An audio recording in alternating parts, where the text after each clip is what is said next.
All right.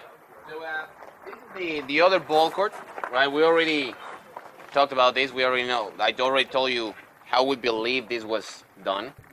However, I do want you to see a couple of differences here, in case you want to take some pictures as well. The tablet, remember the tablet that I mentioned with the ball player kneeling down with the jaguar head on the back, and in this case it's a human head. It's on from here on the left-hand side towards the other end, pretty much at the same level of the other one. But again, it's very clear in this case how it's a human head instead of a jaguar head. You have also these ground markers that we don't know what these were for. That we don't know if they were used for the game, during the game, or they were set there after the game and never used again. We really don't know. The thing is that we don't have them on the other one. So if you have a round stone on this side, which is supposed to be a jaguar, sitting on a kind of a lot of flower position, decapitated, its own head in the hands, 3 glyphs on the top, unreadable, so we don't know what it exactly means. The one in the center is a skull carved on stone. And on the other side, we have nothing. So if you think symmetric, we would need another one on the other side, which we don't have. So it's anyone's guess how these were used or for what they were used.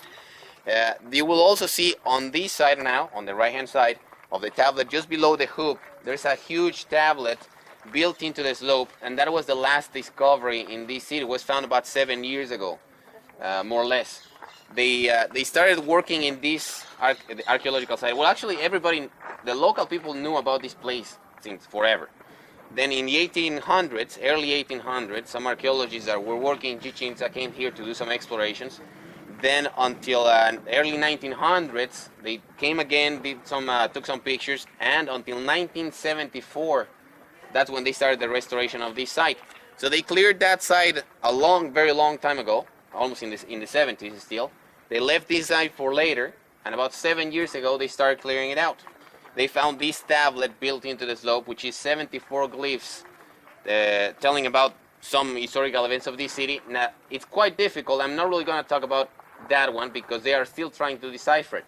About 70% of the glyphs have been deciphered, and if you have 74, believe me, it's quite difficult to make the whole context. So they're still trying to decipher it.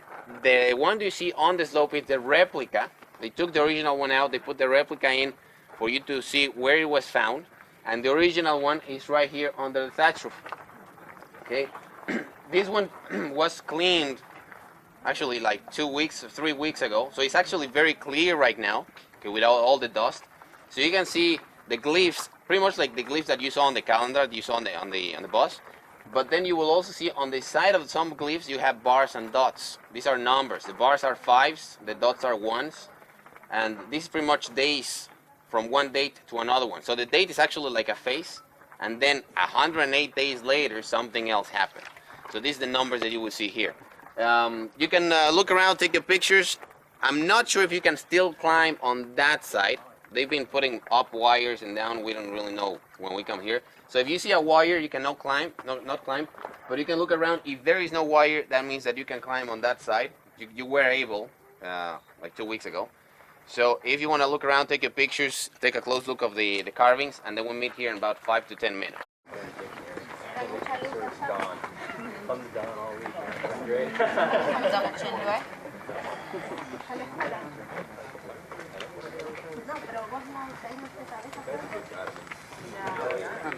Oh.